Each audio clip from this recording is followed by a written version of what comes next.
I like to always start by asking, what is Nooks? What's the elevator pitch? Yeah. Nooks, we call it the agent workspace for sales. That's fancy language for we're human in the loop AI for sales. We believe that sales is fundamentally human.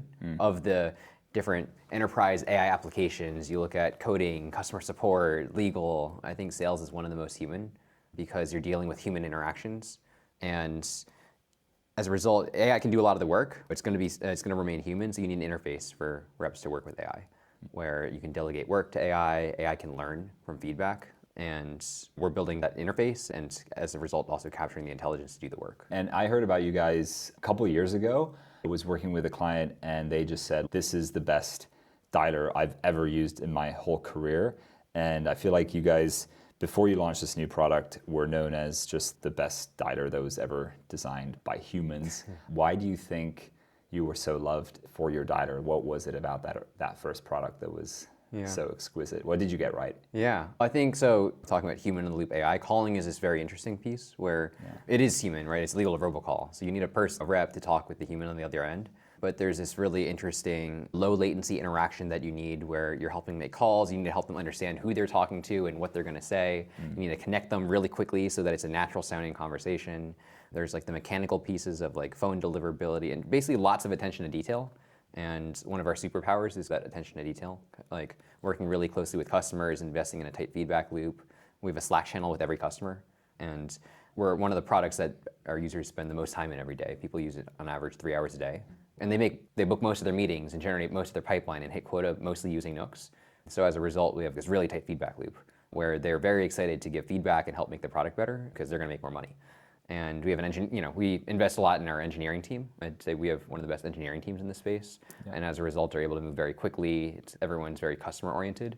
And that I think are some of the ingredients in building a strong product.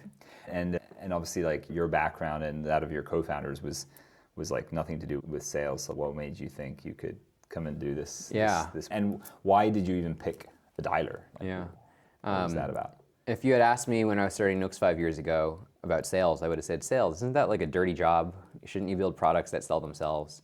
Yeah, because my background was in machine learning. I was at scale on their ML team. And we started very different. We were actually a virtual classroom, and Stanford classes used Nooks for office hours during the pandemic as like a Zoom alternative. But then Stanford wanted to pay us like $2 per student per quarter, and we're like, oh, really? That's exciting. But then we realized, oh, but they're going to go back in person, so that's not going to be great. So we pivoted to more like remote work in general, like a virtual office. And then we found that sales teams were using it the most.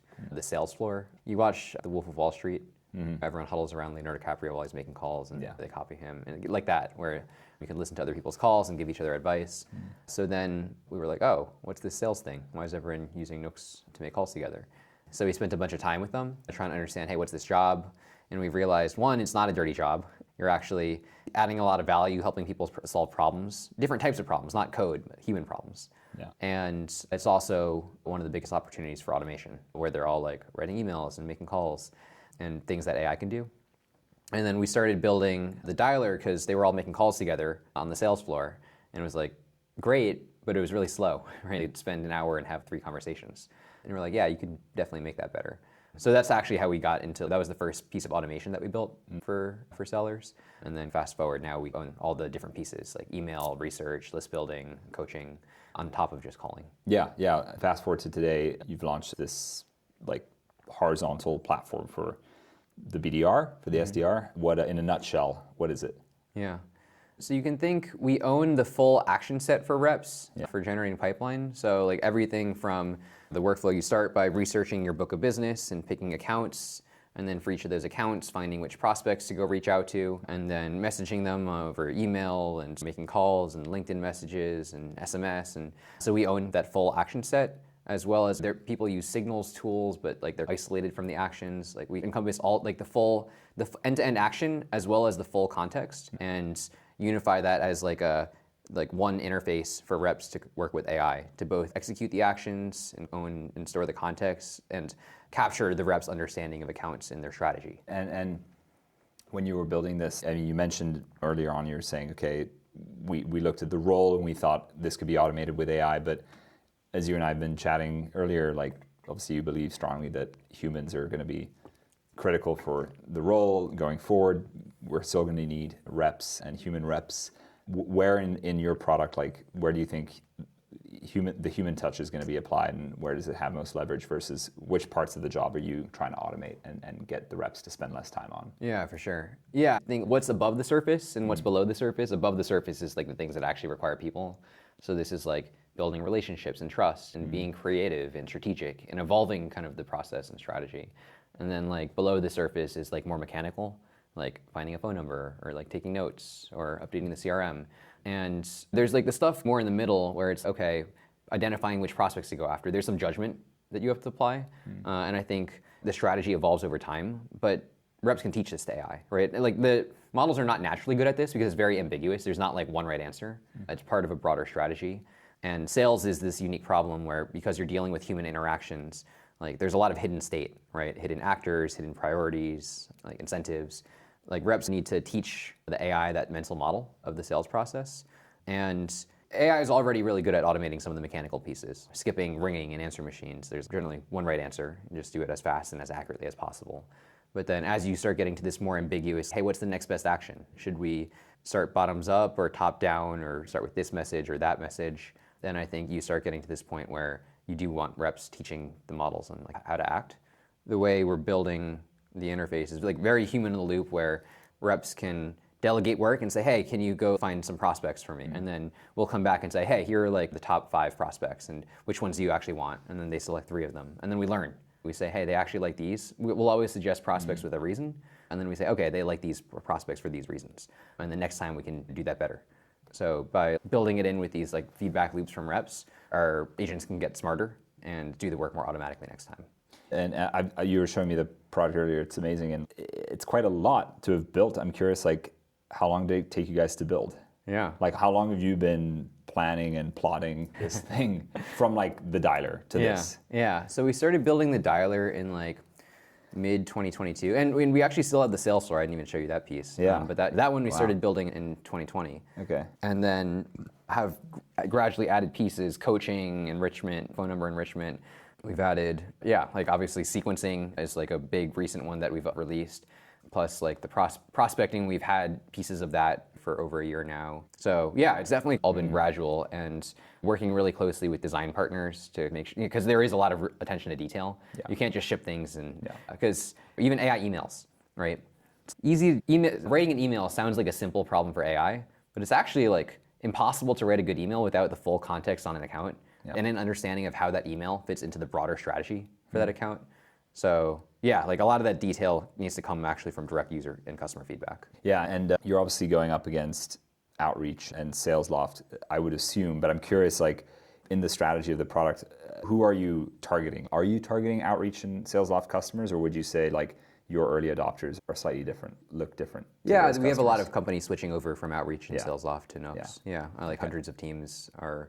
So there's a lot of overlap. Yeah, there's a lot of overlap. Yeah, because I'd say that this has been the default tech stack for the past almost like decade. Yeah. And I think the legacy tools were built for this pre-AI world where like you're manually adding prospects to sequences and you have automated follow-up emails and templates. And I think this is the best that you could do in the pre-AI world where you have like kind of these like rigid sequences and structures and automation rules and stuff. But I think now that AI can do work, this is like a step function change in like the technology and like capabilities, and it requires a lot of innovation and not just retrofitting. Again, just plugging in a ChatGPT to go write an email isn't going to cut it. So you actually need to build it from the first principles, from the ground up. And I think we're fortunate to start with the highest performing channel with calling, where you can use that not just to book meetings, but also to gather information. And it's actually very strategic. You don't need to just call decision makers, but you can call ICs and ask them, hey, what's your tech stack? What priorities is your team focusing on, or problems do you have? And I think a lot about, you need to both unify context across lots of different signals, right?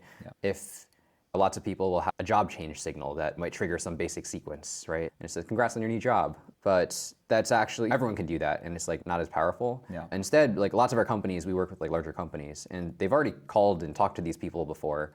And instead of just doing this basic, hey, congrats on your new job, you've probably talked to their team, and you know why they were hired. They said they were waiting on some initiative, and it was blocked until they made this hire, right?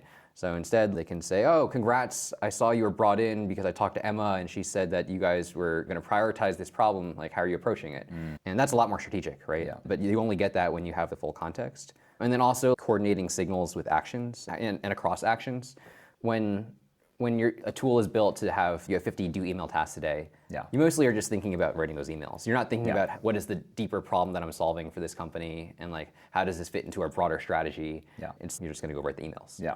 And then I think probably the most interesting part, I bet, of this whole conversation is the following, which is you, like me, really believe in building for human reps. Like your product is designed for them. And I think that's in juxtaposition to a lot of other products, not just in sales, but I'd say in other parts of the tech world right now, which is there's fear around like long range agents displacing jobs. Like people talk about like software engineers getting replaced by agents. And so for every function right now, there's this narrative forming that we're going to get displaced. I'm just curious, like maybe, yes, you can comment, like of course, feel free to comment on that, but also I'm just more curious, what is your vision of the future, and like the alternative vision, or what are your predictions? Like how are you building your product for this future world? Like what alternative world do we have to look forward to where humans don't get totally replaced by agents? Yeah, I think that sales will remain human in the loop long after other jobs are automated. And part of it is because sales is like a very unique problem compared to others. I think models are really good in closed systems where state is fully observable and you have really tight feedback loops. And there's like a ground truth and like a right answer. If you look at coding, there's a right answer, right? Does it test? Does it compile? There are tight feedback loops. You just run the code. It's a closed system, right? You're writing, it's like a symbolic formal language. If you look at legal or customer support, same thing, right? You have like docs and knowledge bases, and there's a right answer, like you have a log of tickets that you've had before, and these tight feedback loops. Whereas sales is very much an open system. It's like a multiplayer social system where you're dealing with like maybe a dozen stakeholders that each is different, thinking different things. It's not observable at all because I don't know what they're thinking, where they have different priorities and different incentives and relationships with each other. And the output is not text or code, but it's actually interacting with them over time and like over their relationships, where you multi-thread and you get them to influence each other. And as a result, it's very under-constrained and it is a lot more strategic. Like it's why, and buying is also an emotional decision, right? That's why sales is an art, right? Because you're influencing that decision with trust and by building trust and relationships. It's also competitive. Say AI can make every sales rep 3 times as productive. And company A says, okay, great, I'm going to cut my team to 1/3 the size. And we're going to go the same depth with every customer. And company B says, I'm going to keep all my reps and we're going to go 3 times deeper. 3 times more multi-threaded, 3 times like doing better research, showing up prepared. Who's going to win the deals? So I think, even if you could fully automate sales, which I don't think you can, then it's still going to have this human element. And it's always evolving, right? Market shift, buyers adapt. Whereas like code, once you learn how to code, you can code in most situations. Sales is like unique per company, and all these properties why I think sales will remain human. And it also means that like you need to learn sales from humans because it's under constrained, it's executing lots of judgment, right? In this situation, how should I respond? And you need to learn that mental model from the best rep, or the best seller is the best judge of the right answer, not some ground truth that you can actually observe. And just to throw out like bit of a controversial take, but I heard this from a CEO recently of a multi-billion-dollar company who has a lot of BDRs and also a lot of AEs, and their prediction was not, and this maybe wasn't like a very strongly held belief, but their prediction was that we're going to have the AEs sticking around for sure. The BDRs are just difficult because there's annual churn of 80%. It's a very tough job to manage as a company, and so what we'll do is we'll reduce that role drastically to 20% of the headcount that we have today of BDRs. But we do recognize that a lot of the best BDRs graduate into our best AEs. And so we want to keep that pipeline. What do you think of that? How do the roles evolve? I think... Because I feel like people love the AE still, but the BDR doesn't get as much love, and it feels a bit more Why does the BDR extinct. exist? Why does the BDR exist? It's because you don't want to pay your best enterprise seller to make calls all day, write emails and find phone numbers, when they can instead be closing big deals. I think... Leverage, it's just cheaper, right? To get a BDR to do it. And I think the responsibility of generating pipeline is not going anywhere. Generating pipeline is like one of the most important jobs.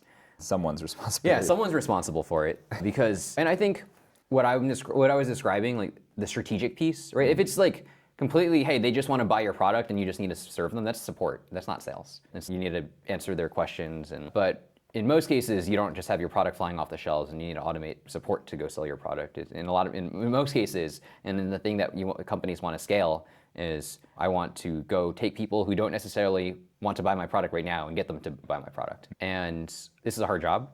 It is fundamentally, it is sales, right? It is strategic, and you do need to multi-thread and problem solve and be creative. So someone's doing it. And I think this kind of goes like, when you can do more with less, what do? Some companies will do the same with less by cutting. Some companies will do more with the same. Some companies will actually do more with more. That's paradox. Yeah, like when you can make the job more efficient, and you might more people doing that. Like when the internet, when libraries became digital, right, and the internet was invented, did you just have digital libraries? No, there are a lot more different like kind of permutations, and I think the same will be true like in the future, where it's not just going to be all BDRs are cut, or you're going to end up, on the other end of the spectrum, you're going to end up with these really specialized like 10x BDRs. Like I think you're going to end up with all of these scenarios actually. Yeah. But the responsibility of generating pipeline is not going anywhere. Yeah, I agree. And also to add to that, I feel like up until now, with the technology as frankly poor as it has been in not just the sales realm, but in the sales realm, I feel like there's just been this enshittification of so many roles. So take the BDR role. The BDRs have been relegated to a role that has just been a grind. Yeah. They've not been able to actually do their best work, and they've not been able to provide a level of care and service to their prospects or customers that they could. And so the hope is that we can, maybe depending on, like you said, depending on the company and their strategy, they may have the same number of them, slightly less or slightly more, but however many are left in whatever the buckets, whoever they are, they're going to be doing a slightly higher level of abstraction, higher leverage, higher quality work, where they can apply themselves to just better quality work, and there's just going to be less of this degrading kind of quality work. Yeah, they're also going to be forced to, because it's competitive, right? You're competing for buyers' attention, and there are certainly companies that are at the forefront of AI that are using tools like Nooks and able to get the efficiency gains where they can go much deeper and like more consultative with their prospects. So yeah, they're going to be forced to evolve. Yeah, absolutely. And then maybe just making sure I haven't lost anything. And in terms of, just maybe the last couple of things is, we're here in SF. It's Sunday evening. It's Sunday, what time is it? It's 9 p.m. on a Sunday, so you're in the office, you're grinding. SF is, I'm sure you agree, is on fire right now in terms of the intensity. People are sprinting. I'm sure you guys are too. What do you make of the kinds of employees and the kinds of people that you're hiring right now? Is it changing? I hear people are hiring younger because of AI. Is this, you need to be like younger, I hear, or do you, like all these different buzzwords that are rolling around, like how are you changing the company culture or whatever to jump on the 2026 I think it's bandwagon? less about age. I think it's more about ownership, about agency, ambition. It's also even less about pure hours and hard work. It's more actually about like, how much do you want to win? And what are you going to let get in the way of that?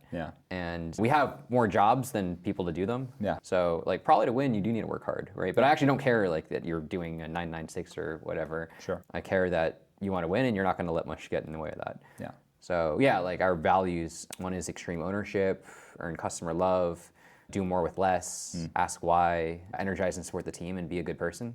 These I think have actually been consistent, and maybe you can argue that AI improvements mean extreme ownership becomes more and more important, because as AI makes everyone higher leverage, and people like the strongest owners, the ones with the most agency and ambition, are best positioned to take advantage of that. Okay.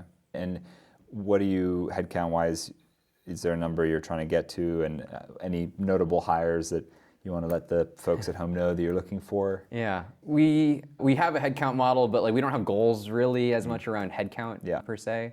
I think we're generally just looking for the best people.